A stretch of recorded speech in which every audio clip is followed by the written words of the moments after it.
So don't regret making one of the biggest purchases of your life.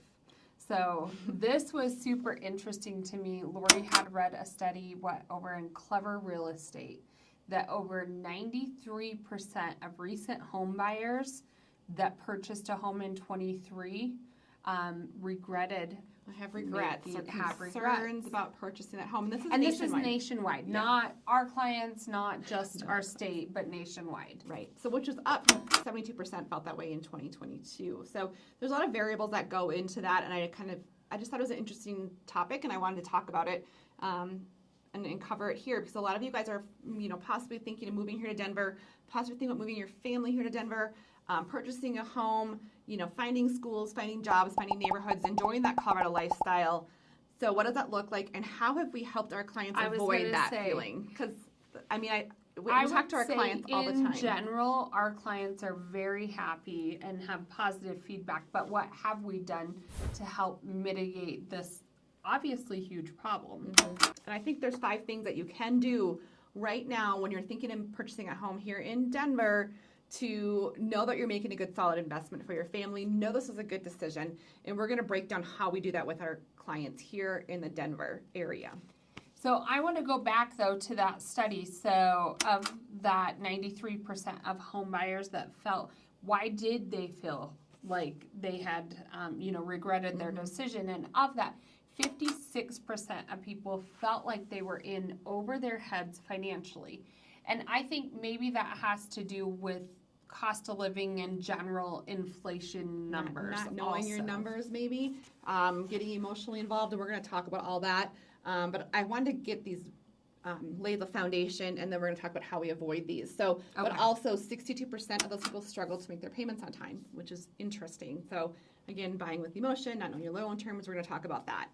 1 in 4 of those people also say that their finances have become worse since they purchased the home. So there's probably a level of stress added on, and they've correlated that with it all started to happen once they bought that home. Yeah, and half those people had to take on additional debt to maintain that lifestyle. So I do think you have to, like we just did a cost of living one, is Denver unaffordable video, and really lay out your numbers and know your lifestyle. Make sure it makes sense. Make sure the numbers make sense. We always said we don't want you house poor. No, we don't.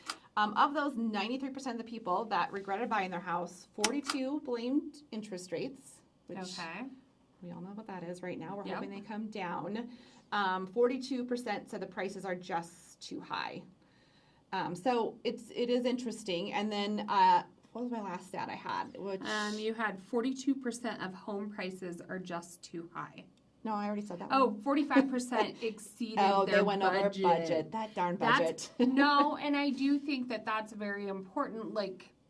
And like you said, there's so many different online resources, and I don't know how you're handling your finances and your resources, but make sure to stay true to whatever is working for you and your lifestyle.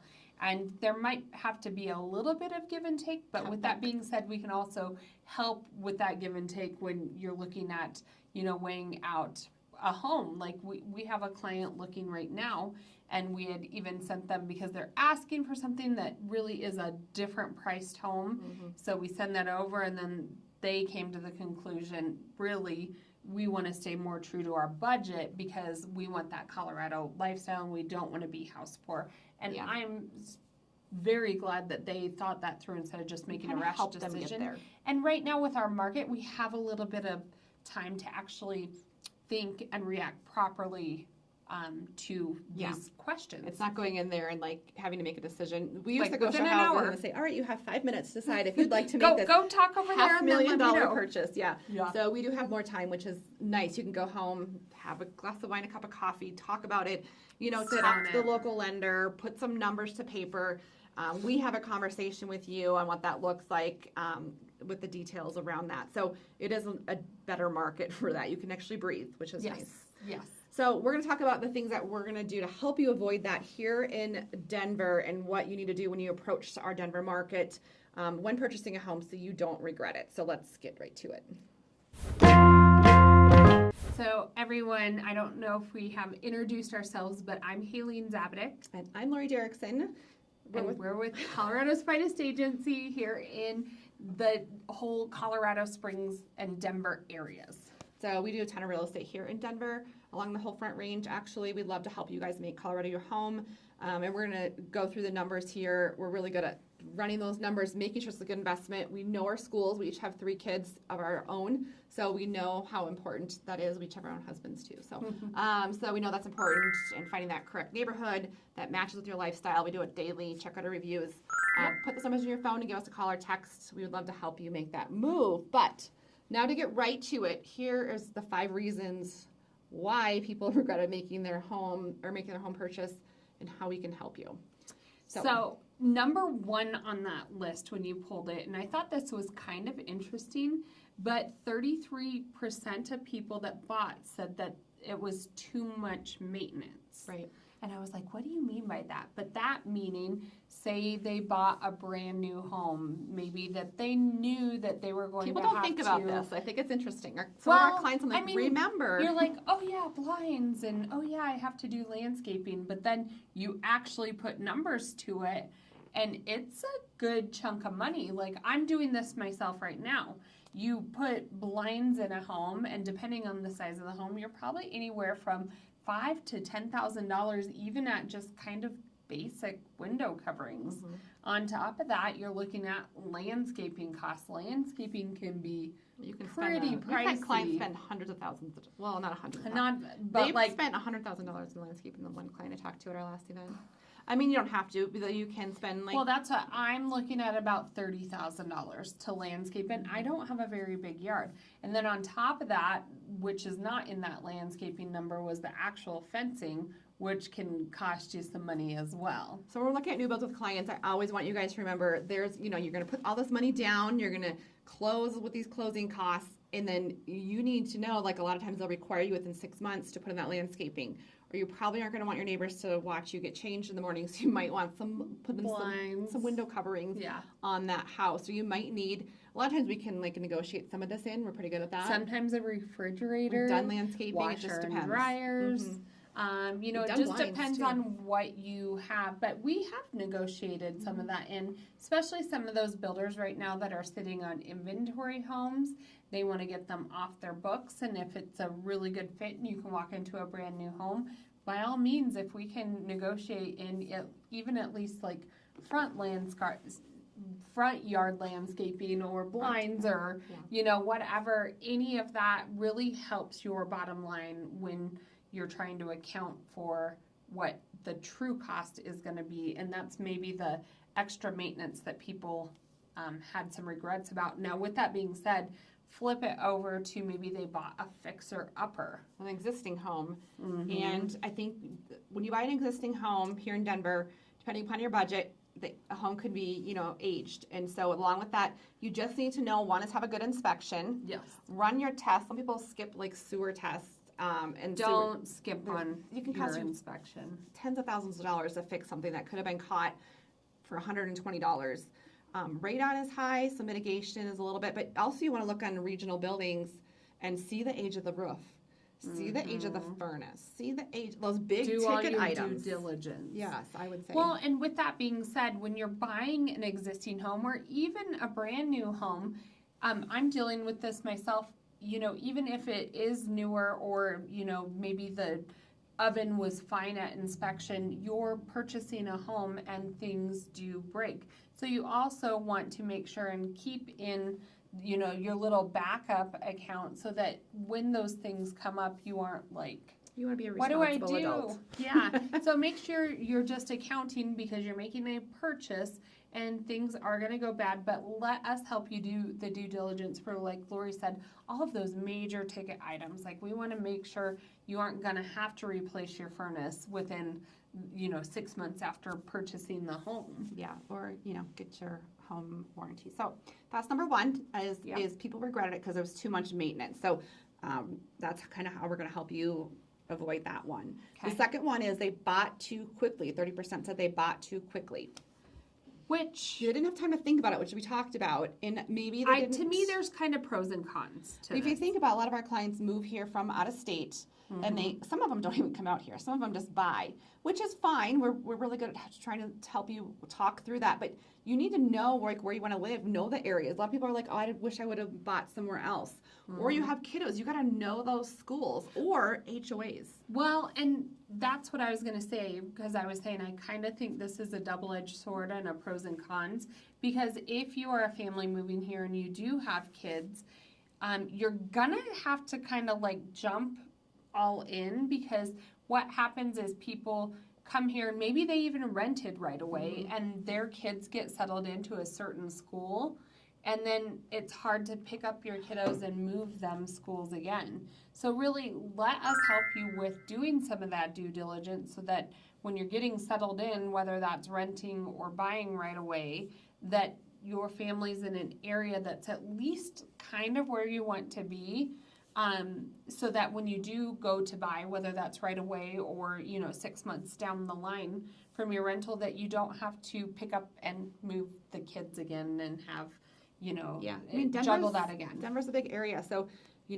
I think that's one thing that we really do. I've talked to a lot of our clients at our events, and all of them. Commutes are a big deal. Yeah, or maybe you work from home, so the whole Denver area is open to you.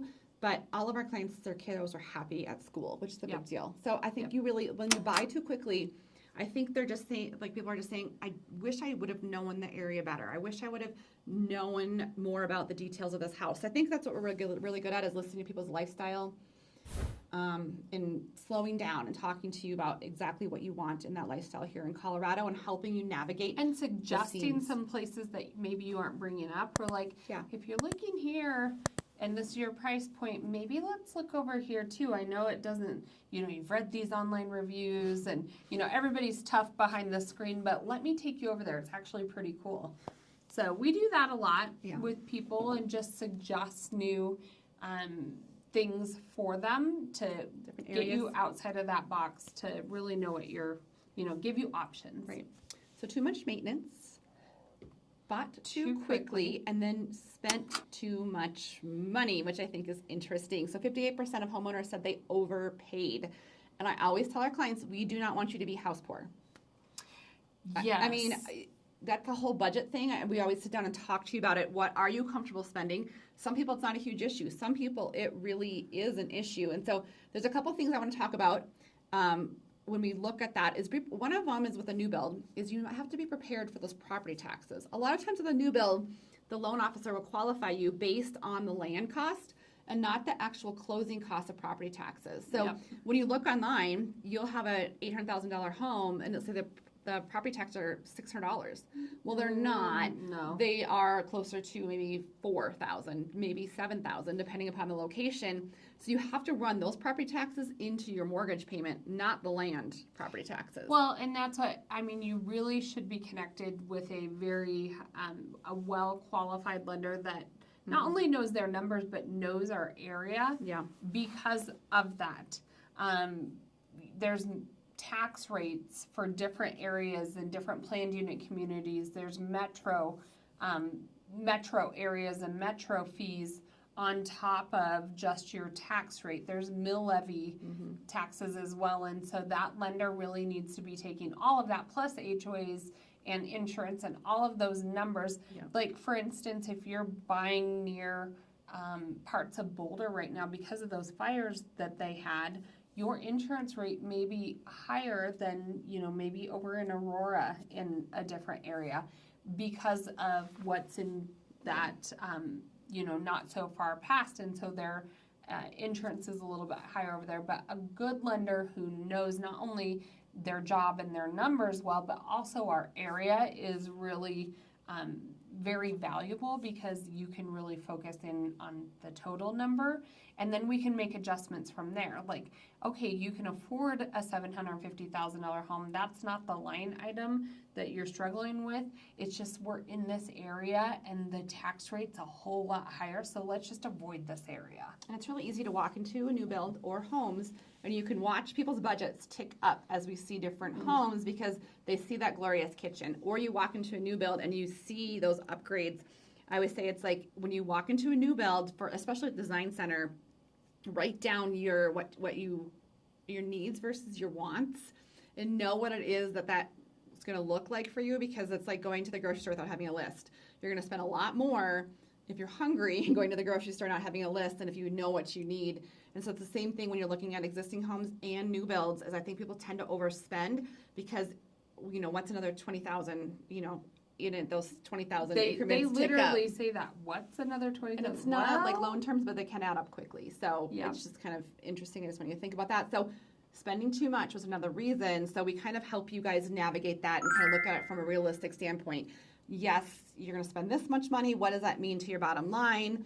We don't want you to be house poor, is what we always say. So that was the other one. Okay, so number 4 reason why people regretted, 28% of people said that interest rates were too high. Yes, so this is where I say this is probably more of an immediate, like the last 6 to 9 months. Yeah.